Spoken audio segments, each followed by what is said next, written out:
If you have pain deep in your butt or your glute, maybe you've been told you have Piriformis Syndrome or Deep Gluteal Syndrome or sciatica, then in this video, I'm going to outline a simple 4-step treatment process that I recommend you follow to heal naturally. So here it is, big picture. Let's dive into each of these steps so you can follow along and get the relief that you need. So step one is I'm going to teach you how to translate your medical diagnosis into a movement diagnosis. I'm going to show you how to set up a tracking system so that week to week you know if what you're doing is working, not working, or a waste of time.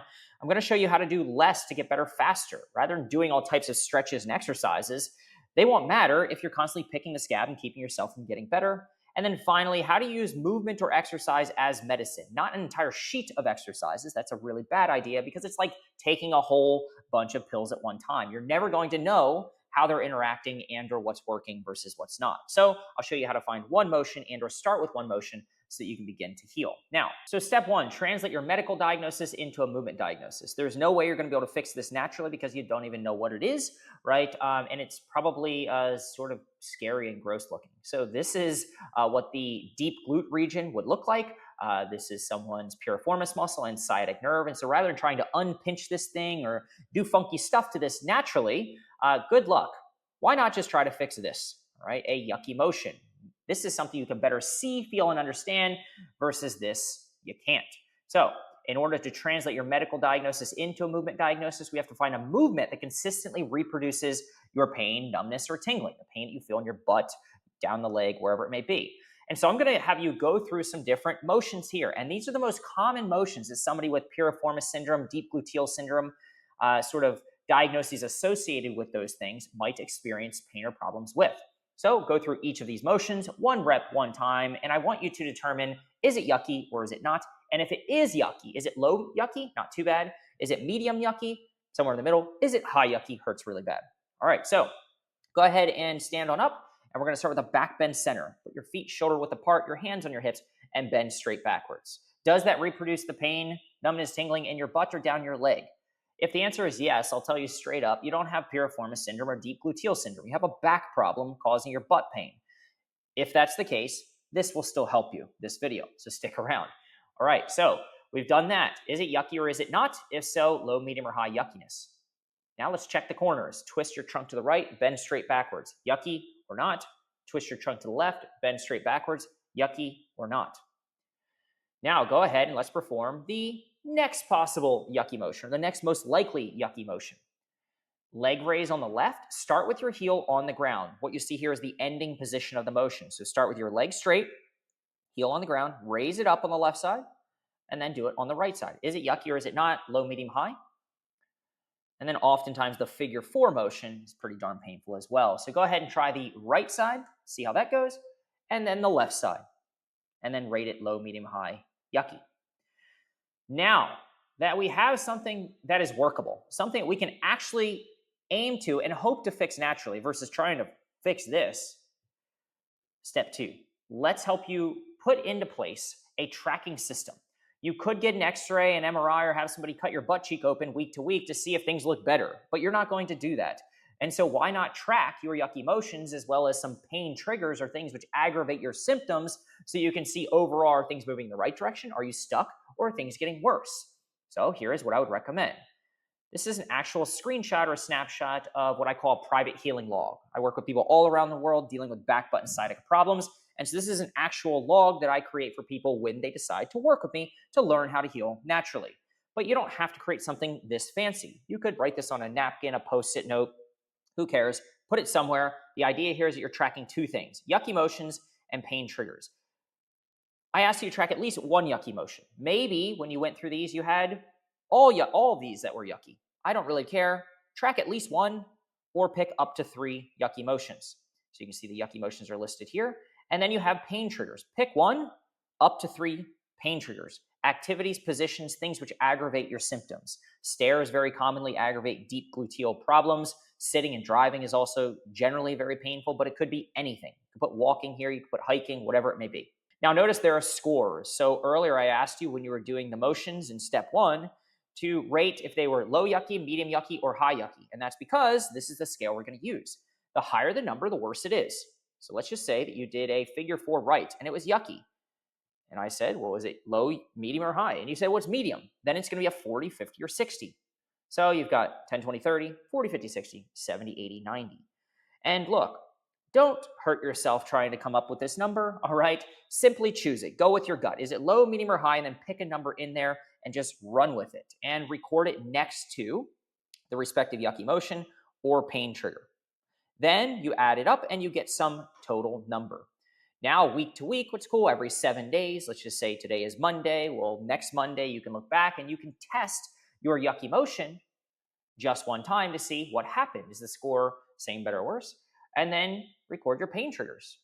Same, better, or worse. And then you're going to add that up. And if the numbers are moving lower and lower and lower, then you're winning the game. Then you're moving in the right direction. And that what you're doing is helping you, whatever you're doing. And so you don't change it. If the trend is better, you don't change what you're doing. If the trend is the same and you get stuck, then we need to change it. If the trend is worse, we've got to find a different approach. So that is your tracking system. You can't manage what you don't measure. So it's like trying to lose weight. If you don't step on the scale, then how will you tell if that what you're doing is working or not? Step 3. Healing by subtraction. Do less to get better faster. You can do all the best stretches in the world, but if you're constantly picking the scab in ways you don't know yet, and you're keeping yourself from getting better mentally or physically, then you won't heal. So part 1 of step 3, healing by subtraction, is to calm muddy waters and stop poking the angry bear. In other words, for the next 4 to 7 days, I want you to quit all treatments that you're doing to try to fix the problem. I don't care what you're doing or what you've been told about whether or not these treatments should be good for you or they should be helpful or they shouldn't be helpful. Regardless of your belief system, it's not because I think what you're doing is good, bad, or indifferent. They're all just neutral. Stop chiropractic, stop PT, stop the sheet of exercises, stop massage, stop foam rolling, all of that stuff. You'll be okay.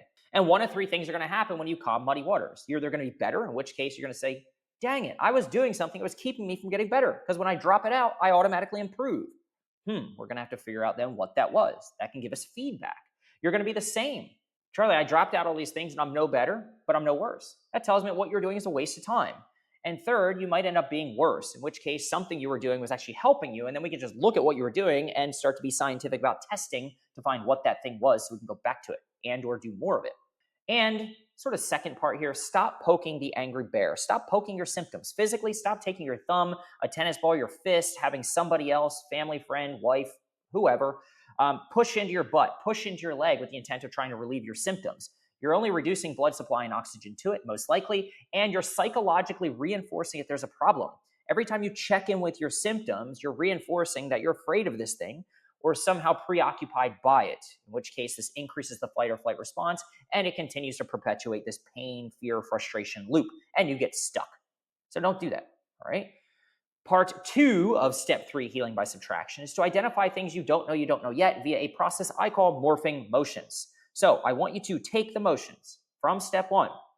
Any of these motions, or maybe you have your own yucky motion that is not here. But I guarantee that if you have Piriformis Syndrome, Deep Gluteal Syndrome, or sciatica, some pain, numbness, tingling going on the leg, you will have at least one of these motions which is painful. And so now what you're going to ask yourself is, how are these painful motions showing up in your life?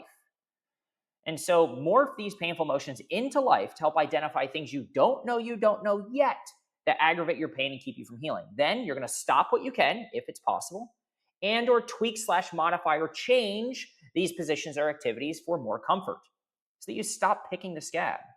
So let's just say you had a yucky back bend, maybe back bend right, center, or left, doesn't matter. You've got something yucky in the backwards direction of the spine. Well, these back bends show up in very predictable ways. Probably shows up in your PT exercise routine. If you have Piriformis Syndrome, chances are you've been told to do cobras or press-ups. And I couldn't tell you why, but in many cases, despite them being painful and despite having a yucky back bend, you're prescribed to do them anyway. And you're told, well, hey, just keep doing it, no pain, no gain. Eventually you'll push the disc back into place. And or they're doing these press-ups even though they tell you have Piriformis Syndrome, but Piriformis is not a back problem, it's a butt problem. So why are you trying to do motions of the back? It's because they're lost and confused and they don't know what the heck's going on. Either way, if you have a yucky back bend, you've been told to do press-ups or cobras, it's going to make you worse. You're probably going to have trouble laying on your belly because you move closer to that back arch. Walking might be an issue because, again, this is a back bend. You might notice that laying on your belly is also problematic. Maybe you work, maybe you scroll, maybe you read, maybe you play with kids. It doesn't matter. Whatever you do on your belly, that could be an issue as well. Standing is often a problem if you have a yucky back bend, because you can see here, standing places you closer to a back bend. And maybe what you want to do is you want to try to tuck your pelvis a little bit if standing is a problem. Such that when you walk, if it's an issue, or if you tuck your pelvis, then what do? You take this arch out of your lower back and you move yourself closer towards a bendy position, a rounded position of your lower back. Now, this is just a random idea, but that's the idea. It's like, hey, if this is yucky, how can you tweak it or modify it if you can't stop it? You're not going to stop standing or stop walking. How can you change it and or be creative about the way that you do it so that you can find more comfort? This, sitting up tall, might be good posture, but there is no such thing as a good posture. The best posture is the next posture, and the most perfect posture is the one that feels most comfortable and easiest for you. So if you're doing this because you think that it's going to help you, but you have a yucky back bend, then realize that you're just replicating or duplicating yucky over and over again and putting yourself in an arch of your lower back, which is going to make you worse. You'd be much better to slouch, relax, scoot your butt back, and use the back of the chair for support. It's a back bend. Now let's just say back bend wasn't a problem. Maybe you have a yucky leg raise because you have sciatica or numbness, tingling going down the leg. Well, they say, hey, you should do nerve glides, right? Well, nerve glides in disguise, you can flip your body any which way, call it whatever you want. It's the same darn thing. So this is a single leg deadlift, but it's sort of a nerve glide. This is a nerve glide. Look at that 90-degree position, that L-shaped position. It's the same darn thing. Same here, same thing. This is called a hamstring stretch, and this is called a nerve glide, but they're the same stinking thing. So don't be fooled into doing a sheet of exercises whereby you're doing this, and you're doing this, and you're doing this, and you're doing this, and then they're doing this. It's all the same stuff, and all the same stuff, which is your yucky motion over and over again. So do you want to feel yucky, or do you want to feel yummy? Do you want to feel better? If you want to feel yucky, do stuff that makes you feel yucky repetitively, meaning do an exercise program that looks like this. Single leg deadlifts. You want to know why you can't do that anymore? You want to know why you can't bend down to pick up the golf ball? Because that is a leg raise. This is a leg raise. This is a leg raise. Hamstring stretch, leg raises, leg raises, leg raises, yoga, downward dog, leg raises. All just different positions. Start to think in stick figure fashion. Maybe it shows up in the way you're sleeping. Maybe you kick your leg across your body, and that causes problems. Maybe you're chilling on the couch, or you kick your feet up on a coffee table at night. That is a leg raise position, maybe even in a recliner. If you're driving, and depends what leg it is, if it's stick shift and it's your left foot and it's your left leg that hurts, then that is a leg raise. If it's your right foot, gas to brake, that is a leg raise. Want to know why you can't run? It's a leg raise. Want to know why you can't lift? Leg raise. If we free up this leg raise and we unlock your ability to do everything, that is why treating this, in the beginning here I said, treating your movement diagnosis is so valuable, because if we free this thing up, then we free up life, all the things you want to do. All right, so the figure four is the building block for all of these things. If you have a yucky figure four, maybe you're paying to have someone put you into a figure four, and you're like, ouch, that kind of hurts so good. And they're like, oh, you'll get better. No, you probably won't. Maybe you're doing this motion right here, figure four stretch. And then in the same exercise routine, or maybe later in the day, you're going to yoga and you're doing pigeon pose. It's all a figure four, folks. Don't let the different positions fool you. Child's pose, you have to splay your feet open oftentimes to get back to full hip motion, to sit all the way back to where your butt's on your heels. That is moving you closer to a figure four. Well, let's do a stretch like this and like this and like this. They're all the same thing, and they get to charge you more units because you're there longer, okay? Seated, maybe you sit with your legs crossed. Well, you could sit Indian style, crisscross applesauce, or you could sit in a side swept position, just figure four-y stuff. Maybe you sit with your legs crossed like this or like this. It moves you closer to that figure four position. Or how about this? You're sitting, your butt's all the way back, but you're leaned forward. So now you're closing what I call this hip trunk angle from above. You're not bringing your knee up to your chest or even crossing it over, but you're leaning forward. And by the way, look at this right here. Look at this form. Again, think like a stick figure. The same thing. All the same stuff. It's not a question as to why you hurt. It's just how your yucky motion shows up in life. Shows up a lot in sleeping, crossing your legs at your ankles, funky sleeping positions like this, all twisted. This is how I sleep, in a straight figure four or on my belly. As you do that, you stretch the muscles of the buttock and the sciatic nerve, you reduce blood supply and oxygen. And then, well, putting a pillow between my knees is good, right, Charlie? Well, maybe you'd have to test it out, but look what it does. If you just put a pillow between the knees, then what's happening? You're crossed at your ankles. So is that good or is it not? Does it move you closer to the figure four? I would say yes. So why not put a pillow between both your knees and your ankles to try to keep them apart? Something to think about. And then when you stand, so for some reason, some people stand like this, including myself. in like this little tree pose. Some people stand. I do this a lot where I kind of kick my one hip out and I just kind of lean on the counter and I work like that for some time. And again, you're just kind of crossing your leg over. You're moving closer to that cross-legged position. Figure 4. Finally, healing by addition. Now that you have unloaded the negative side of the scale, you've removed the negative inputs, you've healed by subtraction and optimized the healing environment, things start to tip naturally towards healing. And when you get to that point, it generally only takes one motion to fully tip the scale towards healing. Now, this one motion might change, but you've got to start somewhere. Think of using movement as medicine. The goal of taking any medicine is not to take more than necessary, it's to take as little as needed. So why would you do a sheet of exercises? Why not just find one? Healing by addition. Here's what I want you to do. I want you to start with any yummy motion. So I want you to go through these motions on the right and left side of the body. Seated twist to the right, seated twist to the left. There's no right or wrong way to do it. You're simply twisting your trunk to the left and twisting it to the right. If it's yucky, cross it off. We're not going to do it. If it's yummy, it's a possibility, could maybe help you. Knee to the chest, 1 rep to the right, 1 rep on the left. Figure 4 on the right, figure 4 on the left. Leg raise on the right, leg raise on the left. Seated forward bend, as if palming the floor. And then standing back bend. Again, if any of these are yucky, cross them off. We're not going to do them repetitively. We're not going to use them as medicine. Now what I want you to do is take all the yummies out of those ones that you just did. And I want you to pick the yummiest motion, the motion that felt the best. And if you can't tell, just pick one. That's how simple this can be. Just pick one motion that feels safe to start. And if it was the twist, and by the way, you don't do it both sides. You literally just pick. Even if your butt pain is on the right side and the left knee to chest felt the best, do only the left knee to chest.